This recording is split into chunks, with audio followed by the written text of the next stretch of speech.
베드로후서 1장 오늘 19절로부터 21절까지 내용을 가지고 여러분과 같이 말씀을 상고하겠습니다. 오늘 이 본문은 사실 성경에 관한 내용을 아주 정확하게 저희들에게 교훈하는 내용입니다. 그런데 왜 이 본문, 특별히 20절에 먼저 알 것은 경의 모든 예언은 사사로이 풀 것이 아니니 하면서 이 예언은 언제든지 사람의 뜻으로 낸 것이 아니요 오직 성령의 감동하심을 입은 사람들이 하나님께 받아 말한 것임이니라. 즉 여기 말하는 경은 성경을 얘기하는 겁니다. 저희들이 지금 손에 들고 있는 성경 66권을 말하는 거죠. 로만 캐톨릭에서는 저희와 다르게 그 외경을 더 얘기하고 있습니다. 가경을 더 얘기하고 있습니다. 근데 저희는 66권을 정확무한 하나님의 말씀으로 이렇게 정경화 되었다 그러면서 가지고 있죠. 지난주까지 돌아본 대로 베드로후서 전체가 어떤 내용으로 누구에게 무엇을 교훈하는지 이미 말씀을 드렸죠. 교회 안에서 일어날 수 있는 잘못된 가르침으로 인해서 성도들이 혼란에 빠지든지 아니면 미혹을 받든지 하는 주로 내부적인 어떤 일에 관해서 예견하면서 베드로 사도가 이런 교훈을 하고 있는 겁니다. 초대교회 당시에 그 이스라엘 그 백성들, 즉 유대적인 배경을 가지고 개종했던 히브리 그리스도인들 중 이들이 많이 그 예수를 그리스도라 믿지 못하고 지냈다, 그런 얘기를 지난번에 말씀을 드렸습니다. 실제 정황으로 돌아볼 때도 이들이 예수를 메시아로 믿을 수가 전혀 없었습니다. 그런 사실들을 저희들이 성경을 통해서 이미 알고 난 이후에, 그런데 그런 유대적인 배경을 가졌던 많은 사람 중에 하나님의 은혜로 그들이 성령을 받고 교회 안으로 부름을 받아서 그리스도인이 되었습니다. 그러니까 이들 안에서도 그 어간 한 30년 어간이죠. 이때도 한 60 몇 년으로 본다면 그 30년이 지난 후에라도 이들 가운데는 아직도 예수가 그리스도이심을 믿지 못하는 사람들이 실제적으로 이렇게 있었다고 저희들이 보는 겁니다. 그런데 어떻든 하나님의 은혜로 그리스도인이 된 이후에 예루살렘 교회를 중심으로 해가지고 이들이 그리스도인이 되었죠. 박해로 말미암아 디아스포라로 퍼져 있고, 저희들이 로마서 같은 데를 돌아보면 예루살렘에 왔다가 성령을 받고 다시 15개국에 흩어져 있던 디아스포라들이 왔다가 돌아가는 장면을 보면 분명히 그 예루살렘 교회에서 흩어진 자들 중에서 일부도 있지만 이미 성령을 받고 초대 30년 어간에 성령이 임하는 오순절 사건을 체험하고 자기가 왔던 그 지역으로 돌아간 많은 유대적인 배경을 가졌던 그리스도인들이 있었다는 얘기입니다. 즉 이 서신도 소아시아에 흩어져 있는 그들에게 보낸 내용이기 때문에, 그렇지만 그들 중에 계속해서 예수가 그리스도이심을 믿지 못하는 자들에게 사도된 입장에서 그가 예수가 바로 그리스도이시다 하는 것을 계속해서 알려주고, 자기가 전한 말, 또 다른 사도들이 전한 이 복음에 관한 내용들, 예수가 그리스도이시다 하는 내용들을 더 확실하게 각인을 시켜주기 위해서, 지난주에 돌아본 대로라면 사도 베드로가 내가 내 장막을 떠날 날이 가까웠다, 즉 죽을 날이 가까웠지만 계속해서 염려스러운 것은 교회 안에 이렇게 잘못된 가르침으로 너희들을 혼란하게 하는 미혹하는 세력들, 그런 가르침이 있을 텐데 이렇게 우리가 전해준 가르친 그 내용이 너희가 아는 것으로 그치지 말고 계속해서 생각나가지고 이런 위험에 처할 때 너희들이 이겨야 된다. 그러면서 자기네들이 전해준, 베드로를 위시해가지고 사도들이 전해준 이 메시지가 얼마나 확실한가를 알게 하기 위해서, 또 이들이 아직도 예수가 그리스도이심을 실제적으로는 은혜를 받고 그리스도인이 되어 있지만 믿지 못하는 자들에게 그가 어떻게 그리스도이신가 하는 것을 자기가 체험한 내용을 다시 한번 설명해 주는 게 바로 베드로후서 1장 17절이었다 그랬습니다. 16절부터, 그러니까 이 16, 17, 18절을 받고 19절 오늘 본문으로 들어가면서 또 그런 얘기를 하는 겁니다. 제가 한번 읽어 드릴게요. 우리 주 예수 그리스도의 능력과 강림하심을 너희에게 알게 한 것이 공교히 만든 이야기를 쫓은 것이 아니요. 이 무슨 내용인지 아시겠죠? 우리는 그의 크신 위엄을 친히 본 자라 이렇게 얘기하는 겁니다. 변화산상에서 베드로, 요한, 야고보 셋이 그 장면을 보았다 그랬죠. 구약의 선지자들 모세, 엘리야, 또 예수님이 함께 대화하는 장면을 보고 나서 그 17절 지극히 큰 영광 중에 이러한 소리가 그에게 나기를 이는 내 사랑하는 아들이요 내 기뻐하는 자라 하실 때에 저가 하나님 아버지께 존귀와 영광을 받으셨느니라. 이 소리는 우리가 저와 함께 거룩한 산에 있을 때 하늘로서 나옴을 들은 것이라. 자기가 경험한 것을 이제 얘기하는 겁니다. 즉 아직도 믿지 못하는 너희 중에 은혜를 받은 자 중에서도 예수가 그리스도이심을, 메시아이심을 아직 믿지 못하느냐? 야 봐라, 내가 새 사도와 함께 변화산상에서 이게 헐몬산인가 뭐 이거는 시온산인가 얘기가 여러 있지만 그게 중요한 게 아니고 어떻든 그 자리에서 그 예수와 함께 이 유대적인 배경을 가졌던 사람들, 자기네들 조상들 엘리야나 모세가 함께 그런 장면을 본 겁니다. 지극히 큰 영광 중에 하나님이 소리를 내서 이는 내 사랑하는 아들이요, 이런 얘기한 걸 들었으니까 이게 놀라운 체험인 겁니다. 그러니까 믿지 못하는, 지금도 마찬가지 저희들 중에서 예수가 그리스도이심을 믿지 못하는 사람이 많이 있습니다. 기독교 울타리 안에. 여러분 의아해 하시겠죠? 실제로 여러분 만나지 못했겠지만 저는 개인적으로 지도자들 중에서 많은 사람들이 예수가 그리스도이시다 믿지 못하면서도 목사라는 직책을 가지고 계신 분들이 꽤 많습니다. 우리 기독교 울타리 안에. 아마 여러분들이 놀라시겠죠. 그래서 어떤 면으로는 여러분이 진짜 예수가 그리스도이심을 믿는다는 것 자체가 사실은 놀라운 겁니다. 저도 그런 사실을 직접 비교해보고 이거 근데 저는 어떻게 예수가 메시아이심을 이렇게 믿어지지? 그 예수가 그리스도이심을 이 자리에 믿지 못하겠다는 사람 아무도 없지 않습니까? 다 그렇습니다. 제가 금방 말씀드린 그런 사람도 예수가 그리스도이시다 이렇게 믿지만 정작 그 예수에 대해서 한 걸음 들어가서 예수가 하늘로부터 오셨다 이러면 안 믿는 겁니다. 또 그 예수가 성령에 잉태했다 그러면 안 믿는 겁니다. 또 그 예수가 동정녀 탄생을 했다 그러면 안 믿는 겁니다. 그러면 예수가 그리스도이십니다 하고 믿는다 하면서 우리 울타리 안에서 이 자리에서도 마찬가지입니다. 그냥 예수가 그리스도이심을 다 믿지 그거 안 믿는 사람이 세상 우리 기독교 안에 어디 있어? 그렇지만 한 걸음 들어가면 벌써 달라진다는 겁니다. 예수가 그리스도이심을 믿는데 그런 식으로 예수가 성령의 잉태를 하였다 못 믿는 겁니다. 그런 예수 말고 예수가 그리스도되는 겁니다. 다르죠 벌써. 그 다음에 동정녀 탄생을 했다 그러는 예수를 믿어야 되는데 이걸 못 믿고 예수가 그리스도다 이렇게 얘기하는 겁니다. 그렇게 가리키고. 들어보신 적 있습니까? 동정녀 탄생을 부인하면서 예수가 그리스도이시다. 아마 개중에 여러분 중에 아마 들어보신 분 계실 겁니다. 저는 이렇게 직접 그렇게 가리키는 자를 만나고 여럿을 만나고 목사들이죠. 그랬습니다. 그러니까 얼마나 위험합니까? 사실은 이 베드로 후서가 교회 안에서 잘못된 가르침, 거짓된 가르침을 가르치는 그런 사람들 때문에 조심해라 하면서 쓴 내용이라 그랬죠. 그렇다면 지금도 예수가 그리스도이시다 이렇게 얘기는 하지만 정작 성령의 잉태, 동정녀 탄생을 부인하면서 예수가 그리스도다 이렇게 가르치는 것은 잘못된 가르침, 미혹하는 자들, 거짓된 가르침이라는 겁니다. 그렇다면 여러분이 그러면 나는 예수가 그리스도이다 믿는데 성령의 잉태로 또 동정녀 탄생으로 오신 사실을 믿는 겁니다.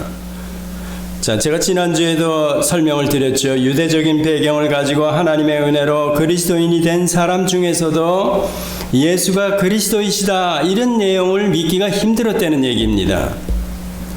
그 당시에 그래서 베드로가 오늘 이런 서신을 쓰면서도 이렇게 가리켰지만 히브리서 저희가 돌아본 대로 옛적의 선지자들로 말미암아 여러 부분과 여러 모양으로 말씀하신 우리 조상들에게 말씀하신 하나님이 그러고 나오는데도 불구하고 이들이 정작 제대로 못 믿었다는 얘기입니다. 이 포인트 상당히 중요한 겁니다. 변화산 사건이 왜 일어났는가 이랬을 때 뜬금없이 하나님께서 그런 사건을 체험하게 하고 베드로가 그 사건을 보게 하고 이런 글을 쓰게 했을까 이랬을 때 지금도 그렇고 제가 말씀을 드렸죠. 또 예전에도 이렇게 못 믿는 사람이 많았다는 얘기입니다.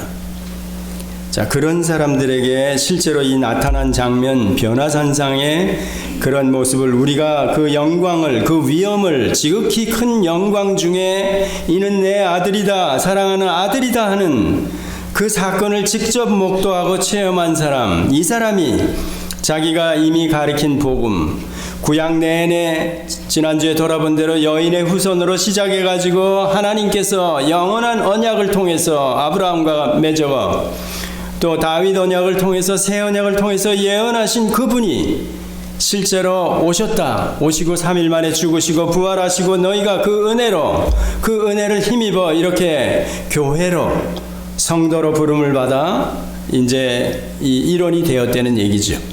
그들에게 이 모든 내용들, 그러니까 더 확실한 예언 그러면서 나오는 게 무언가 하면 사실은 이 복음 전체를 얘기하는 겁니다. 로마서로 얘기하면 이 복음은 하나님이 선지자들로 말미암아 그 아들에 관하여 성경에 약속하신 것이라 하는 내용이라는 겁니다. 즉 한마디로 얘기하면 복음의 실체가 되는 예수 그리스도이시죠.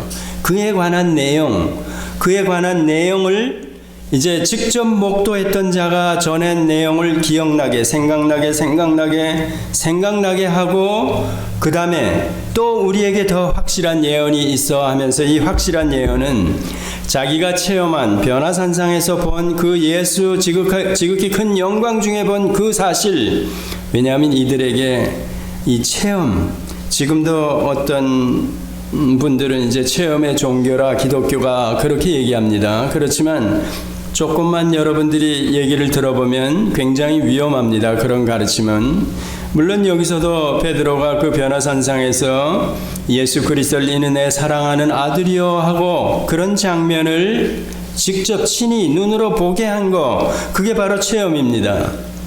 그 체험을 근거로 해가지고 내가 이전에 혹은 다른 사도들이 이전에 전한 복음에 관한 내용, 그 내용이 얼마나 확실한가 아는 것으로 그치지 말고 계속해서 생각나게, 왜 그게 힘으로 능력으로 드러나야 되니까.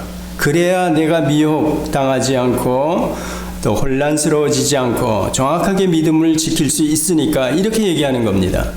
그런데 지난주 신이 본자로 설명하면서 앞서 모든 내용을 확실하게 각인을 시켜주는 겁니다. 그런데 오늘 본문은 또 우리에게 더 확실한 예언이 있어 이러면서 나오면서 그 가르쳐진 모든 내용들이 이렇게 경에 성경으로 담겨져 있다는 겁니다. 여기서 제가 그 밑에 쉬운 성경을 여러분이 그 본문 이야기가 조금 어려울까봐 쉬운 성경으로 이렇게 적어 놓았죠. 사실은 쉬운 성경이 다 이렇게 옳다고 받아들이기가 조금 어렵습니다. 왜냐하면 다른 것들은 19절에 들어가면 이 예언자로 설명한 게 상당히 여러분 혼란스럽습니다. 그래서 제가 그 밑에 코트를 해놨죠. 예언, 선지자, 예언자 이렇게 여러분들이 읽어보시고 참고하시기 바랍니다.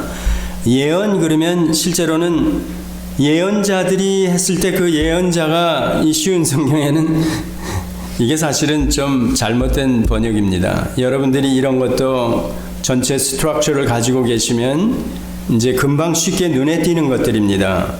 그리고 그 오늘 본문, 흠정역 본문으로도 마찬가지. 먼저 알 것은 경의 모든 예언은 사사로이 풀 것이 아니니 이랬을 때 성경의 모든 예언들, 이 부분은 그래도 오히려 더 낫습니다. 그런데 19절에 시작하면서는 실제로 이 서신이 주어졌을 때는 선지자들이 이 성경을 기록한 겁니다. 그러니까 초대교회 당시에는 성경을 경이라 그러면서 말할 때는 구약 성경 내용을 말하는 겁니다. 예수님께서도 성경대로 이런 얘기 나올 때는 구약을 말하는 겁니다. 그래서 제가 히브리서를 읽어드렸죠. 옛적의 선지자들로 말미암아 여러 부분과 여러 모양으로 우리 조상들에게 말씀하신 하나님이, 이렇게 나오는 내용이 뭔가 하면 이 초대교회 당시, 그러니까 신약 성경이 저희들은 다 가지고 있지만 신약 성경이 완성되기 전에, 그때 성경상에 등장하는 모든 내용들은 그 전 구약 선지자들이 기록한 여러 부분과 여러 모양으로 기록한 그런 내용들을 성경이라 그러는 겁니다. 자, 그렇게 보면 이제 그렇지. 왜냐하면 이게 사도 베드로가 이 베드로 후서를 썼다, 서신으로 썼다 이랬을 때 이게 정경화되어 있던 게 아닙니다. 그러니까 구약은 얌리아 총회에서 이제 그 정경화되었고, 이 신약 성경은 325년인가 그때 정경화되어 가지고 우리에게 이렇게 손에 담겨져 있는 겁니다. 그러니까 이 성경에서 얘기하는 성경은 초대교회 당시에 구약을 얘기하는 겁니다. 구약을 얘기하니까 여기서 볼 때 19절에 쉬운 성경에 이렇게 해서 우리는 예언자들이 전한 말씀을, 그러면 그 밑에 제가 코트해 놓은 거 여러분이 읽어보셨으면 차라리 이런 부분은 그냥 선지자들이 이런 표현이 맞는 겁니다. 선지자들이 전한 말씀을 보다 확실하게 믿게 되었습니다. 이렇게 나와야죠.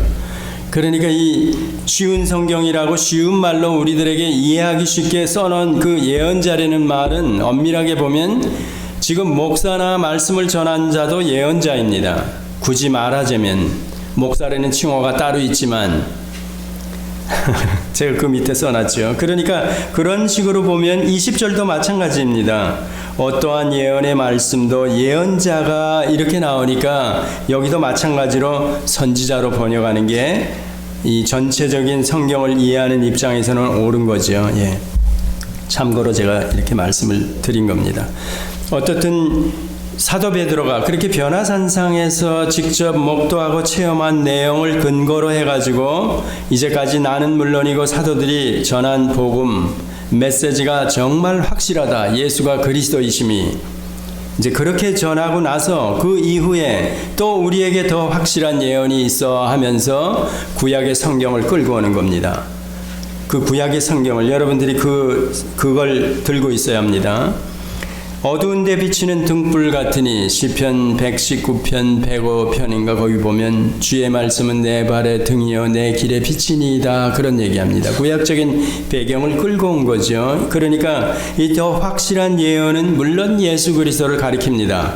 그렇지만 그 예수 그리스도에 관한 내용을, 그래서 로마서 제가 읽어드린 대로 이 복음은 하면서 하나님이 선지자들로 말미암아 그 아들에 관하여 성경에 미리 약속한 것이라 이렇게 또 나오지 않습니까?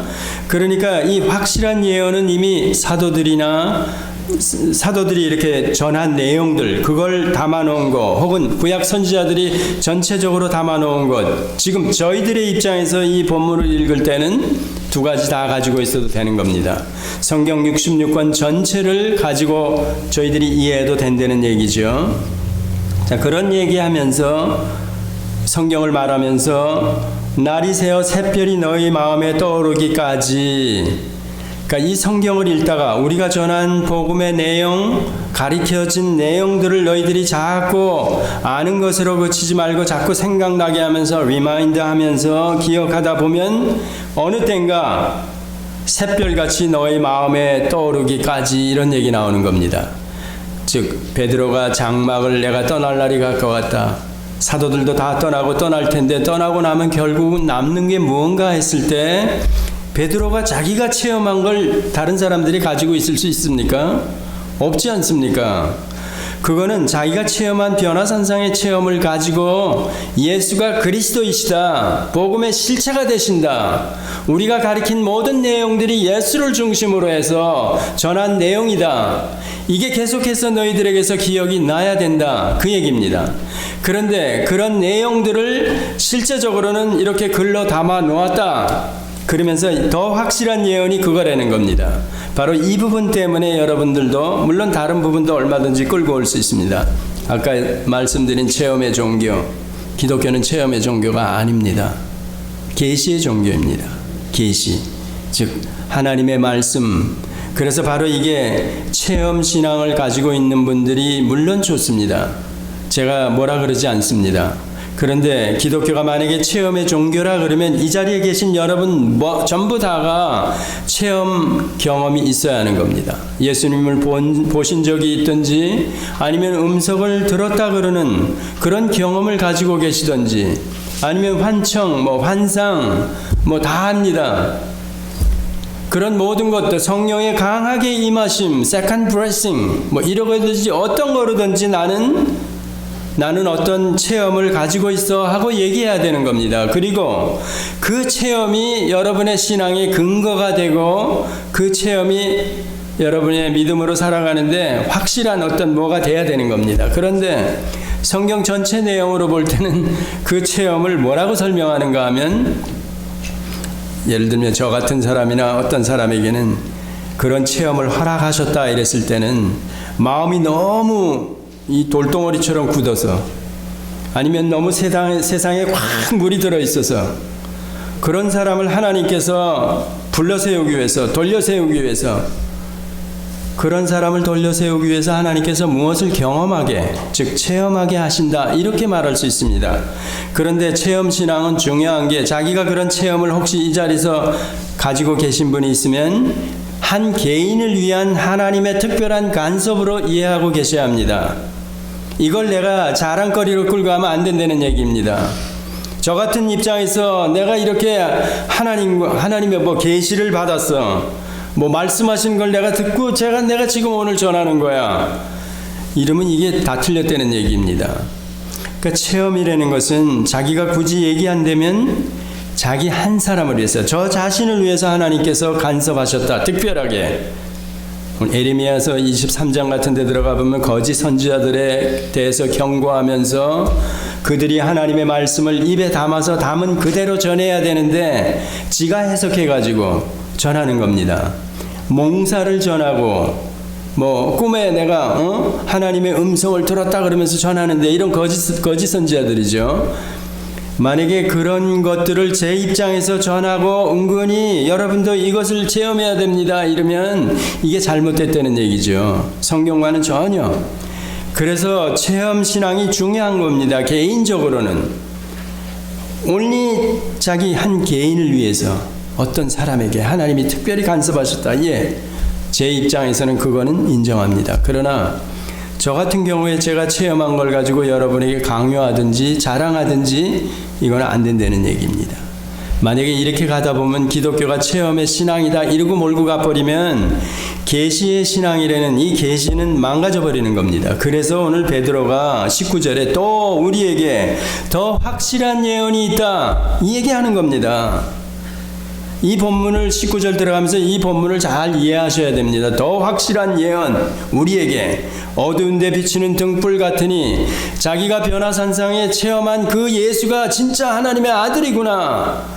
이걸 증거해야지. 그러면 체험을 안 한 사람들은 변화산에 있지 않았던 사람들은 저도 여러분이 제가 뭘 체험했다고 얘기하면 어떻게 생각하십니까? 그건 네가 본 거지. 그건 네가 들었다는 거지. 솔직한 얘기로 그렇게 말할 수 있지 않습니까? 바로 베드로가 이런 쉽게 표현하면 그런 입장입니다. 자기가 고린도후서에 거기 가보면 사도 바울이 뭐라 내가 3층 전에 갔다 오고 방언도 하고 또 그런 여러 가지 체험을 했습니다. 그런데도 불구하고 부득불 내가 이 말을 한다.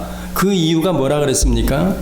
자기의 사도성을 공격하니까 우리가 알듯이 12사도가 있다가 가룟 유다가 배반을 하고 마띠아가 들어와 있는데 사도 바울이 떡 나타나가지고 그것도 다마스커스로 가다가 예수 믿는 자를 다 때려잡으려고 산헤드린에서 그 공문을 받아가지고 가다가 다메섹 도상에서 부활하신 주님을 만나고 났습니다.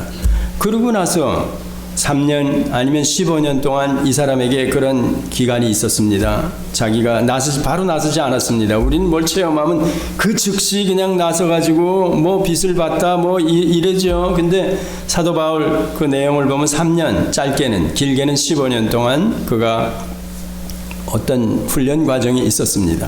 그리고 나서 등장하면서 나도 사도다 그러니까 12명 사도가 있는데 이게 어디서 나타나는지 사도라 그러는데 이게 보통이 아닙니다.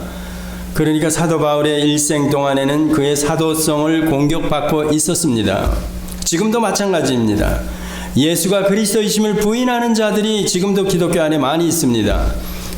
두 번째는, 첫 번째는 예수에 관한 것을 부인하는 거죠. 두 번째는 사도 바울의 사도성을 가지고 시비를 거는 겁니다. 초대교회 때 마찬가지. 바로 그런 입장에서 사도 바울이 고린도 후서에 쓰는 겁니다. 내가 부득불 말하노니 이 말을 하면서 자기가 경험한 것들을 얘기하는 겁니다. 그런데 사도 바울 입장에서는 그러면 체험의 종교라면 이걸 자랑으로 드러내면서 여러분도 다 경험해야 됩니다. 이렇게 나와야 되는 거 아닙니까? 근데 사도 바울의 서신 13, 히브리서까지 만약에 들어간다면 14편의 서신을 돌아보면 그런 게 없습니다. 오늘 이 베드로후서도 그렇지만 히브리서도 마찬가지. 그가 얼마나 계시, 즉 하나님의 예언, 오늘 본문으로는 확실한 예언, 즉 하나님의 말씀, 지금 우리의 입장으로는 성경, 이걸 그렇게 강조하는 겁니다. 이 성경이 어두운 데 비치는 등불 같으니 또 날이 새어 샛별이 너희 마음에 떠오르기까지, 이런 얘기하는 겁니다. 이 말씀을 듣다가 보면 이 샛별이 성경 우리가 얘기하는 태양계를 중심으로 돌아가는 두 번째 별, 행성, 금성을 얘기하죠. 그러니까 저녁에 뜰 때, 저녁에 저희들이 제일 먼저 볼 수 있죠. 그러니까 태양계 안에서 저희들 육안으로 보는 빛 중에서 달 다음으로 밝다 그럽니다. 그러니까 금성이 제일 먼저 이렇게 밤에도 또 새벽 같은 데에도 마지막까지 캄캄한 밤에 밤 지나서 이제 새벽에 미명에 이런 식으로 갈 때도 두 번째로 밝으니까 달 다음으로, 그러니까 그 별이 유난히 샛별, 그래서 계명성이라고도 이렇게 불려지는 그 별입니다. 그런 표현을, 이게 사도 베드로가 무식한 사람이 아니죠. 이런 내용을 보면 대단한 겁니다. 자연계를 보고도 이렇게 우리 번역이 그렇게 말할 수 있으니까 성령의 감동으로 사실은 성경을 썼으니까 그렇다고 저희들이 보아야죠. 어떻든 이런 내용이 나오니까 상당히 시적인 그런 표현입니다. 날이 새어 샛별이 너희 마음에 떠오르기까지, 마치 시꺼먼 밤하늘에 그 긴 밤을 지나다가 새벽녘에 마지막까지 남아서 반짝반짝하는 그 별, 그렇습니다. 이 확실한 예언이 그렇게 우리의 마음 안에 떠오르기까지, 사실은 그렇다는 얘기입니다. 이 성경이 그러면서 너희가 이것을 주의하는 것이 가하니라 하면서 20절, 21절에 등장하는 겁니다. 먼저 알 것은 경의 모든 예언은 사사로이 풀 것이 아니니, 성경을 그렇게 나오죠. 그래서 제가 지난번에도 여러 차례 여러분들이 아주 중요합니다. 성경을 전체를 스트럭처로 여러분들이 가지고 계셔야 하는데, 구약은 전체를 내러티브로, 이야기식으로 이해해야 됩니다.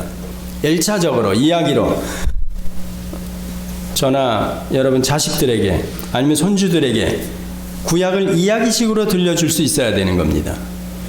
잘 모르면 여러분들 만화 성경을 사가지고 몰래 읽으세요. 만화 성경을 사가지고 읽고 손주들이나 누구한테 만화 성경은 더 기억이 금방 남지 않습니까? 이렇게라도 알아야 된다는 겁니다. 제가 나중에 성경을 알고 나니까 이 말을 제가 옛날에 신학교 때 들었다면요, 진짜 만화 성경을 외우고 그림까지 딱 잡아놨을 거예요. 누가 해주는 사람이 없어요. 이런 말을 안 해주니까. 그 성경을 통째로 읽어서 이해하려니까 이게 안 되는 거예요. 근데 지금 보니까 이렇게 구약이 그렇다는 얘기입니다. 내러티브로, 이야기식으로 이해하고 딱 가지고 있고, 신약은 사복음서, 증인의 입장에서 쓴 거니까 사실대로 그냥 저희가 갖는 겁니다. 그 다음에 서신서부터는, 로마서부터는 뭐라 그랬습니까? 해석되어진, 오늘 여기 예언자로 제가 설명 코트를 달아놨죠. 예언자, 즉 헬라 그 배경을 가지고는 그 사람들이 예언자 이럴 때 우리 성경을 풀어서 가르치고 혹은 전하는 그런 자입니다. 그래서 지금의 목사를 굳이 어떤 사람은, 왜냐하면 사도라 그러는 사람이 있다 그랬죠. 저도 직접 들었습니다. 라디오를 통해서 어떤 목사님이 사도라는 겁니다. 황당한 발언을 하는 거죠. 일반 성도들이 뭐 알겠습니까? 사도가 뭔지 선지자가 뭔지 그 직무가 뭐였는지 모르지 않습니까? 선지자라 그랬다면 큰일 나죠. 왜냐하면 삼직 중에 하나 아닙니까? 왕이나 제사장이나 선지자들, 예수님께서 가지고 계셨던 사람으로서 삼직을 가진 사람은 없습니다. 예수님만 유일하게 삼직, 기름 부음 받은 직, 그 중에 들어가니까 이 방송을 통해서나 내가 선지자다 이런 얘기 못하죠. 그건 또 구약에 계셨던 분들이니까. 신약에는 사도, 자기가 사도라는 얘기입니다. 저 그 방송을 직접 듣고요. 이분이 도대체 어디야? 전화라도 한 통화 걸을까? 이게 웃기는 얘기죠. 사도직은 지난번에 물론 저희들이 신약 성경을 보면 전체적으로 보면 19가지 은사로 정리되어 있는 그런 은사 중에 하나입니다. 사도직이. 목사도 마찬가지 은사. 제가 얘기했죠. 그러니까 제가 실력이 있어서 뭐 하나님이 특별하게 야, 너 목사해 이런 게 아니라는 얘기입니다. 은사로 주어졌기 때문에 제가 이 직무를 감당하는 거 그것뿐이라는 겁니다. 저도 여러분과 같이 이 다음에 제가 이 직을 내려놓을 때 김 집사 이리 와봐 말터 놓고 지내 제가 그럴 겁니다. 여러분하고 같이 두고 보세요. 제가 이 목사 딱 끝내고 나서 평신도로 돌아가든지 김영재 이리 와 이게 직무라는 거를 제대로 알고 있어요. 이 성경을 보니까 그렇습니다. 이게 그래서 은사라는 겁니다. 이걸 여러분들이 이해를 못하고 성경을 안 보고 잘 모르니까 목사하니까 그냥 아닙니다. 진짜 아닙니다. 박근혜 대통령 5년 임기 지나면 야인으로 돌아가는 겁니다. 자연인으로 돌아가는 겁니다. 목사 마찬가지입니다. 그냥 은사로 주어졌다. 그런데 그 사도직은 옛날에 은사로 주어졌는데 그건 끝난 은사라는 겁니다. 그 사도직이 사도가 될 수 있는 자격이 뭐냐 이랬을 때 예수님을 눈으로 친히 본 자 요한이 그랬죠. 우리가 눈으로 보고 손으로 만진 바 되고 귀로 들은 바 예수님을 따라다니면서 기적과 이적을 체험하고 떡 얻어먹고 그 기적의 현장에 있던 사람들 그런 사람들이 사도가 될 수 있는 자격이 있다는 얘기입니다. 그런데 지금 와가지고 목사가 예수님과 같이 2000년 전에 돌아다녔나? 말도 안 되는 얘기를 하는 거예요. 기본이 그러니까 안 된 사람들이 헛소리 하는 거죠. 근데 이런 내용을 모르면 평신도들이 근데 그 사도직 중에서 어떤 사람에게는 성경을 또 기록하게 하셨습니다. 그래서 사도 중에 어떤 사람이 성경을 기록한 사람이 있습니다. 마찬가지로 구약의 선지자 중에 어떤 선지자들은 하나님의 말씀을 대언하기도 하고 그러니까 말만 받아가지고 전한 사람이 있는가 하면 전하면서 기록한 사람도 있습니다. 구약의 선지자들을 돌아보면 신약에 마찬가지 하나님의 사도로서 그 일을 감당한 12사도가 있는데 그 중에 성경을 기록한 사람도 있고 아닌 사람도 있다는 겁니다. 근데 그 직무는 이미 끝났다는 얘기입니다. 사도. 그런데 저희가 보니까 이거 사도가 성경을 기록했다면 사도가 아닌 누가복음. 예를 들어서 누가는 뭐야? 예, 그렇습니다. 누가는 바로 속사도라 그러는 겁니다. 그 직접 눈으로 보고 손으로 만진 바 되고 교훈을 들은 쫓아다닌 사도들의 바로 직제자 그 사람들을 보고 속사도라 그러면서 그 사람까지 성경을 기록한 자다 이렇게 저희들이 말하는 겁니다.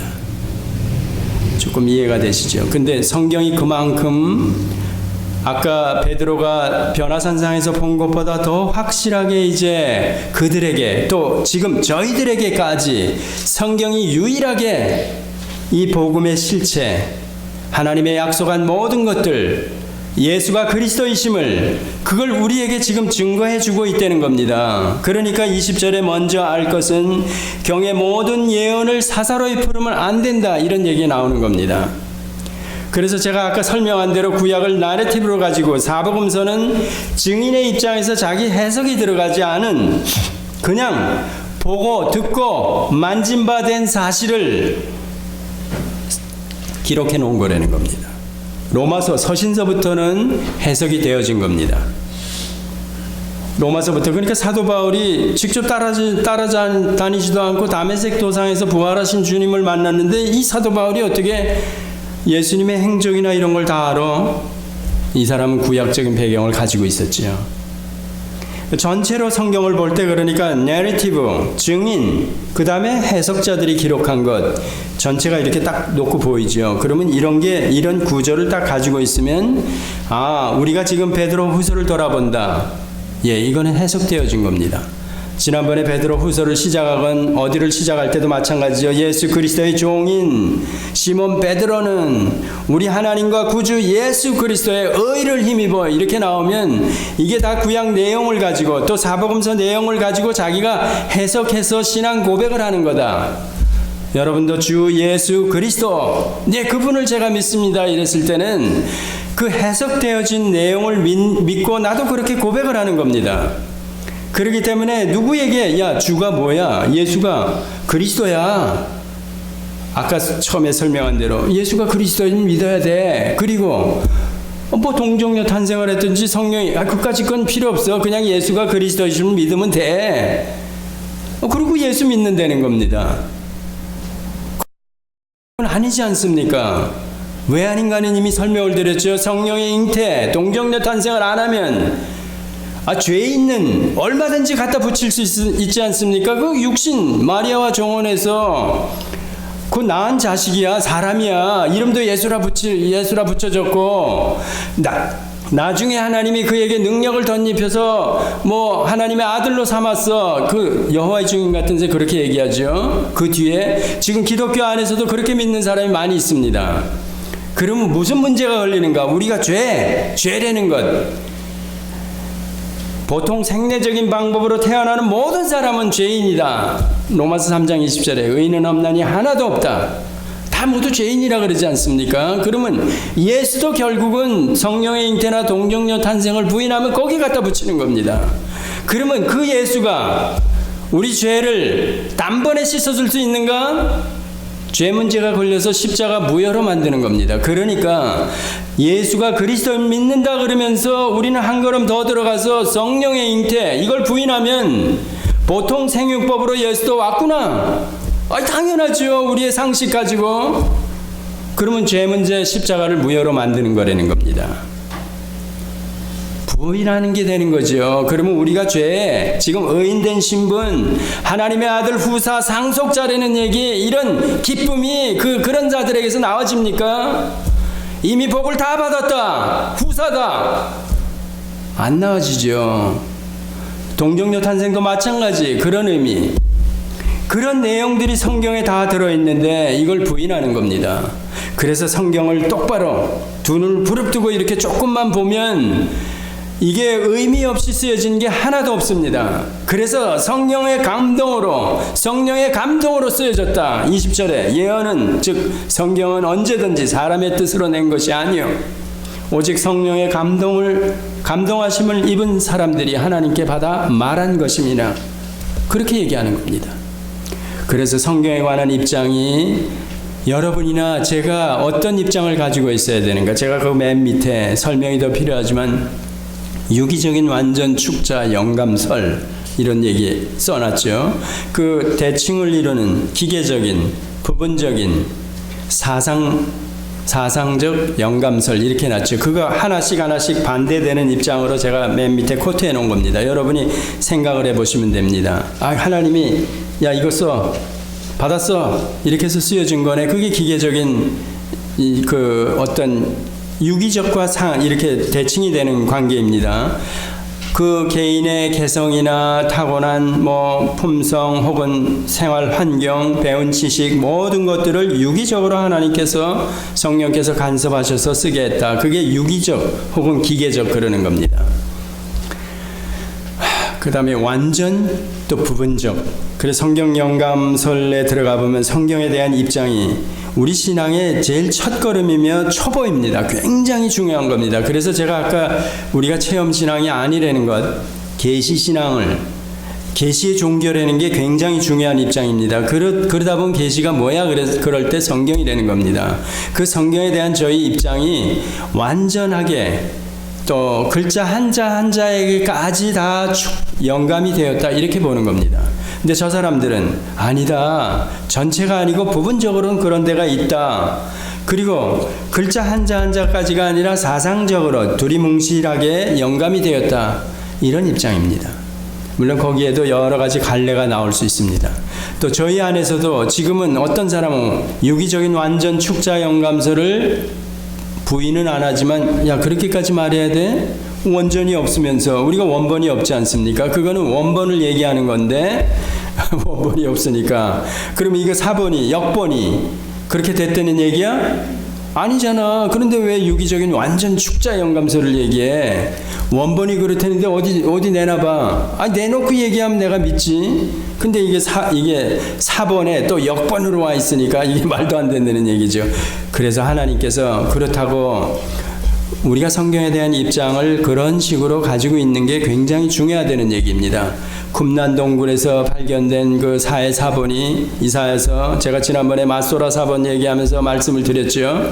마소라 사본이 AD 800년에 아주 제일 오래된 사본 히브리어 자체로 기록된 사본 중에 성경 사본 중에서 원본은 물론 없죠. 사본 중에서 제일 오래된 게 이들이 가지고 있는 게 이스라엘 백성들이 가지고 있는 게 800년 AD BC가 아니고 AD 800년 그 사본에서 우리가 이사야서 같은 게 옮겨왔다 그랬죠. 구약을 그 마소라 사본을 근거해 가지고 역본으로 우리가 와 있는 겁니다. 근데 쿰란 1948년도에 쿰란 동굴에서 그 목동이 에센파라 그러죠. 그 숨어 다니는 아주 이렇게 강한 믿음을 지켰던 사람들이 숨어 다니고 피해 다니고 그러다가 놔둔 사본을 동굴에서 발견하고 그걸 지금도 계속 해석 작업을 하고 있습니다. 일부 해석된 내용을 꺼내보니까 이사야서 사본이 마소라 사본하고 같는 겁니다. 근데 우리가 사본이 여러 가지 있는데 BC 200년에 알렉산드리아 셉투전이라 그래가지고 70인역 성경이 있습니다. 그 70인역은 히브리어를 헬라어로 바꿔준 겁니다.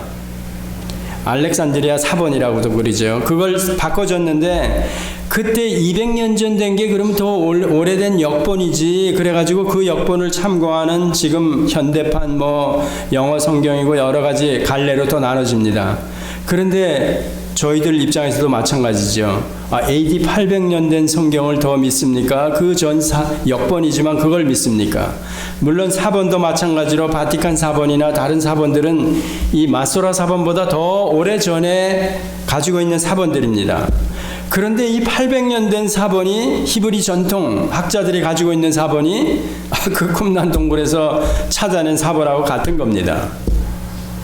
놀라운 거죠. 하나님이 때가 되니까 이런 성경을 가지고 공격한다는 건 결국은 기독교 신앙을 무너뜨리는 겁니다. 1차 여러분이 성경과 멀어져 그건 기독교 자기 신앙과 멀어지는 겁니다.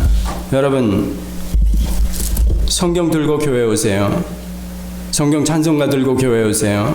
와가지고 앞으로는 이제 여기 성경 같은 거 안 띄울 겁니다. 제가 여러분이 성경 들고 연필 하나 끼워가지고 그리고 줄 긋고 그리고 집에 가서 또 보고 이게 지금 잘못돼도 한참 잘못됐습니다. 자기 성경을 가지고 있어야 내가 생각을 해보고 이러고 그럽니다. 저도 몰랐을 때는 몰랐는데 진짜 성경이 이렇게 귀한 건가? 하나님이 왜 이렇게 두껍게 책으로 말씀을 담아서 아까 선지자 사도들을 통해서 우리에게 지금 전해줄까? 이 생각을 한번 해보면 놀라운 겁니다. 그런데 지금 기독교를 공격하는 그 가장 핵심적인 공격이 무언가 하면 결국은 우리를 성경과 멀어지게 하는 겁니다. 성경과 멀어지면 그 순간부터 하나님과 멀어지고 나중에는 하나님을 떠난다는 얘기입니다. 그러면 어떻게 하면 성경과 가까워 내 성경을 가지고 내가 어느 때든지 성경을 펼쳐보면서 생각하고 또 묵상하고 그래야 된다는 겁니다. 자기 성경, 자기가 닳고 다른 성경을 하나쯤은 가지고 계셔야 되지 않습니까? 그게 예수 믿는 사람 아닙니까? 이교들 쳐다보면 제가 놀랍니다. 여기 이슬람 저도 몇 사람 이렇게 보면요 중얼중얼 하면서 경전이라고 가지고 다니는 거 어떤 때는 저에게 보여줍니다. 닳고 닳아 있습니다. 그럼 여러분 성경 안 가지고 집에도 성경 없고 그러면 머리가 좋아서 다 기억에 남습니까? 아니죠. 찬송가도 마찬가지. 찬송가를 다 외우고 여러분이 어려울 때 내가 고민에 푹 빠져 있을 때 그럴 때 기억나서 다 부릅니까? 아니죠. 내 찬송가를 들고 그냥 아무데나 펴서라도 부르고 그래야죠. 그 찬송 성경을 들고 이거 떠나면 끝나는 겁니다. 기독교. 그래서 사도 바울을 공격하는 것도 그겁니다. 왜냐하면 그 바울 서신이 13, 히브리서까지 하면 14개니까 이 친구 하나만 공격하면 끝나는 거 아닙니까? 기독교 무너지는 겁니다. 예수가 메시아이심을 부인하게 만들어도 기독교 무너지는 겁니다. 설 수 없습니다. 기독교에는 간판은 걸을 수 있죠. 제가 아까 처음에 말씀드린 대로 기독교 울타리 안에 예수가 그리스도이시다 이렇게 전하고 복음을 전하는데 성령의 잉태를 부인하면서 전하는 겁니다. 동정녀 탄생 부인하면서 그런 예수를 가리키는 겁니다. 그거는 죄 문제와 제가 아까 해결이 될 수 없다 그랬죠. 죄인이 어떻게 죄인을 대신해서 죽을 수 있습니까?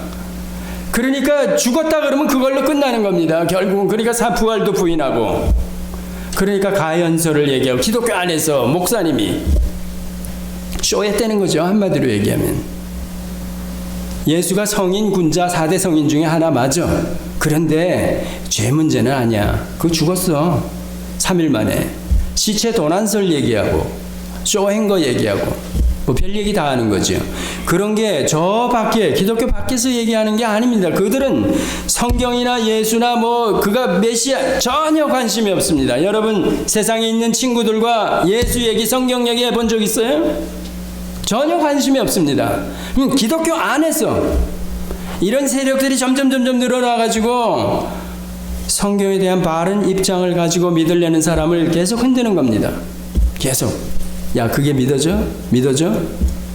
이 안에서 싸움이 일어나니까 점점 입지가 좁아지고 결국은 예수님이 말씀하신 대로 인자가 올 때 믿음을 보겠느냐? 그렇습니다. 진짜 믿음, 주어진 믿음을 가진 자, 성령이 내 안에 계신 자를 보겠느냐 이 얘기입니다. 다른 말로 얘기하면.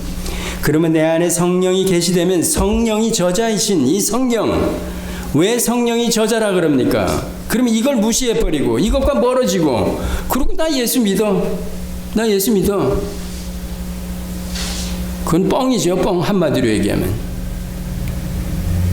그럼 교회 다니면서 쇼하는 겁니다. 막말로 얘기하면. 그건 아니라는 얘기죠. 진짜 성경을 바르게 여러분들이 믿고 이 성경을 그래서 제가 이렇게 골고다 사건을 보면 피가 흐른다 그러지 않습니까? 여러분 이런 거야말로 여러분이 체험해야 되는 겁니다. 성경을 읽다 보니까 이게 2000년 전에 돌아가셨는데 그 골고다 사건이 제 마음 안에서 재현이 되는 겁니다. 그 피 흘리는 장면이 연상이 되는 겁니다. 로마 군절들 앞에서 순환을 벌거벗 끼우고 내가 왕이냐? 에따 홍포를 입어봐. 왕이니까 면류관을 써야지. 가시 면류관을 푹 씌우는 장면. 이런 데 가서는 리얼하게 그런 장면들이 드러나야 되는 겁니다. 제 마음에 와닿아야 되는 겁니다. 내 성경 없이 그런 게 올 수가 있습니까? 아니죠. 그런 건. 진짜 성경을 사랑해야 되는 겁니다. 내 마음의 등불이요 내 길의 빛이니이다. 아까 여기 샛별같이 계명성같이 금성으로 설명하는 그 계명성같이 늘 내 마음 안에서 내 시꺼먼 마음 거기서 한 줄기 빛으로 저의 심령을 폐부를 늘 찌르고 그래야 된다는 거예요. 그래야 바른 하나님의 자녀로 이 땅을 살아갈 수 있다는 얘기입니다. 성경을 사랑하시기 바랍니다. 기도하시겠습니다. 하나님 아버지, 보배로운 피를 흘려 우리를 죄악 가운데